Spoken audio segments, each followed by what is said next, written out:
对不起，断更了1个多月，请听我一会儿解释。已经夏至了，你们应该都开始吃冰棍了吧？在我的童年记忆里，有一款价格超级亲民的雪糕。我记得在热干面还只要2块钱的时候，它只卖1块钱。现在热干面都涨到了5块，它也卖2块5了。大家好，我是大碗拿铁。今天我要复刻的就是这个上期点赞最多的，从小吃到大的夏天神器——玉米香。你们看着点赞吧，拖更太久真的太不好意思了，但是一定会还原下期评论点赞最高的。因为它真的很便宜，所以我以为做起来应该会很简单，但是动了手以后才发现，这玩意儿真的是太难了。这是你拖更了1个月的原因？不是，主要是因为本职工作一直在加班。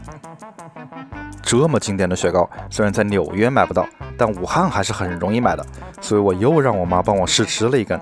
结果嘛，就是玉米的那个味，甜甜的，皮子不晓得什么东西，软软的，你小时候最爱吃的。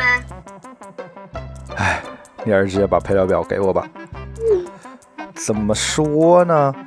感觉配方和普通的雪糕也差不多，那差不多就是这些，全是家中常备的食材。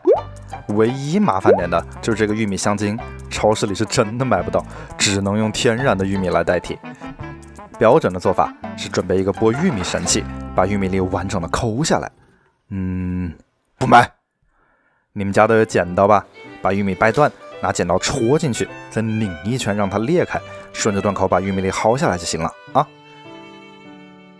然后倒1碗水，把玉米粒和棒子一起煮开以后，小火焖10分钟。最后拿出均质机和弄和弄，用纱布反复过滤几道，1份天然的玉米汁完成。好好喝，这个好好喝啊！一不小心就喝了1半，剩下的应该还能做20来根吧。你们还记得上次的笨娜娜吗？我感觉这次的内心好像和上次的也差不多，所以我又看了一遍工业上的论文，把原浆分成了溶液 A 和溶液 B 2个部分。溶液 A 的做法和上次的基本一样，就找一个大碗，把所有的食材放进去和弄和弄，得到1份粘稠的液体。溶液 B 的做法和上次的基本不一样，因为这个玉米是真的甜，淀粉也多，所以用不着很多添加剂，只要把糖浆混合玉米汁烧开，再加点乳化剂、调色剂和增稠剂，和弄和弄就行。最后把 A 和 B 混起来，放凉到室温，1份人人都能学会的玉米冰淇淋原浆完成。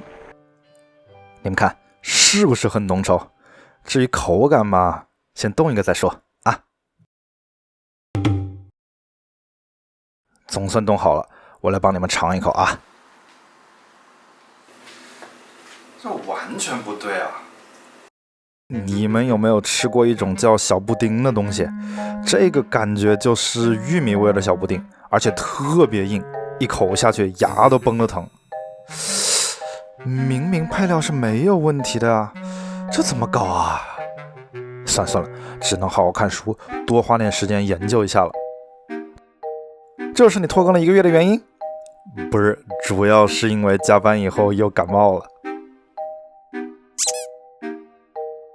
我终于知道哪里不对了。你们看啊，原版的内心其实是有孔洞的，不是特别像雪糕，反而更像冰淇淋。我的版本问题就在太有良心了，没往里面打空气。你们看啊，这个是冰淇淋原浆冷藏以后的样子，找一个弹抽把空气给打进去，让它变成原来的2倍大小，这才是标准的冰淇淋做法。然后是玉米的形状问题，你们还记得上一期用的硅胶和粘土吧？只要先把粘土做成玉米芯的样子，再用热熔胶把慕斯围边粘牢，最后把硅胶倒进去塑形，就能得到一个完美的模具。然后冷冻4小时，1份玉米雪糕内心完成。哇，超级成功，这把稳了。你们吃这个雪糕的时候是先吃皮再吃馅儿呢，还是2个一起吃呢？反正我觉得这2种东西肯定是不能分开吃的。你们知道这个外皮为什么好吃吗？来，给你们看一个跟它很像的东西。Hello, can I just have one vanilla cone? Thank you. OK, 搞定了，就是这个传说中的威化蛋筒。把冰淇淋灌进去，在常温下放10分钟，它就会开始软化，变成不是那么脆的感觉。至于具体的配方嘛，我找了好久，终于找到了一本食品工业的教材。你们看啊，这5种配方都是工业上认证过的。像我们这种普通家庭吧，第2种配方应该是最容易凑出来的。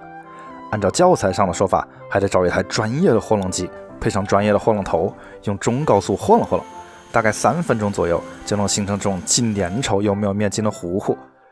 至于怎么把它做成微化的状态，教材上还给了一个工艺的视频，画风嘛，大概是这样的。这有啥参考意义吗？啊，合着我还得先去学个打铁，再做个玉米模具才行呗。算了，这玩意儿吧，感觉和电饼铛的原理也差不多。我家没有电饼铛，就先用铸铁锅烧热试一下啊。教材上说要利用外部的压力和内部的热量，让面糊里的小苏打彻底分解，所以我又准备了一个汉堡压肉器，趁着面糊泼上去的瞬间，用力那么一摁。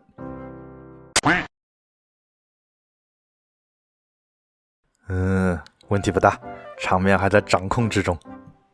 工业上的做法其实是在模具的上下方同时加热，瞬间把水分蒸发掉。我懂了，你们家都有喷枪吧？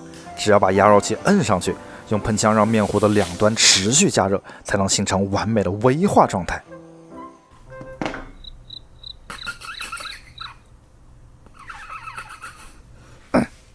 反正也脱模了嘛，进步很大，下巴稳了。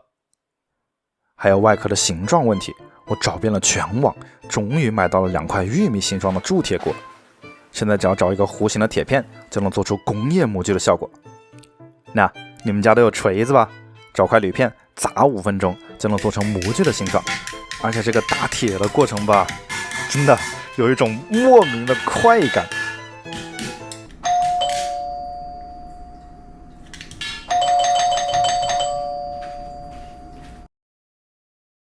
Oh, okay.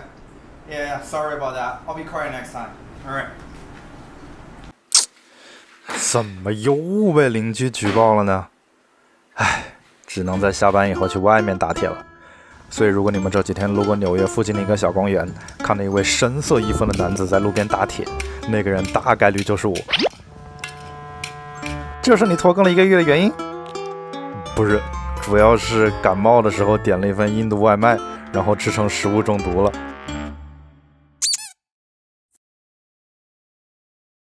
OK， 终于搞定了，总算可以开始最后的组装了。因为教材没有说明加热的具体温度，所以我又专门买了一个红外线电子测温枪。在反复实验以后，我发现模具的最佳温度就是跟电饼铛一样的190度。在下面糊的时候，得用小勺把它迅速的铺匀，再用夹子把铝片按紧，然后拿喷枪用最小火加热，让水蒸气发出尖锐的声音。就是加热的时间，最理想的状态是在保持底部的温度下，每加热20秒后冷却10秒，持续2分钟，才能让它达到完美的微化状态。最后把2片外皮合在一起，包裹住内心，常温放置10分钟，一份完美还原童年记忆的玉米香冰淇淋完成。酥脆的外皮，蓬松的内心，亲民的价格，香甜的口味，一口下去，口中流动的是玉米的味道，也是夏天的味道，更是从儿时开始就一直陪伴着我们的童年的味道。如果早知道它这么难做，我肯定不相信它曾经只卖1块钱。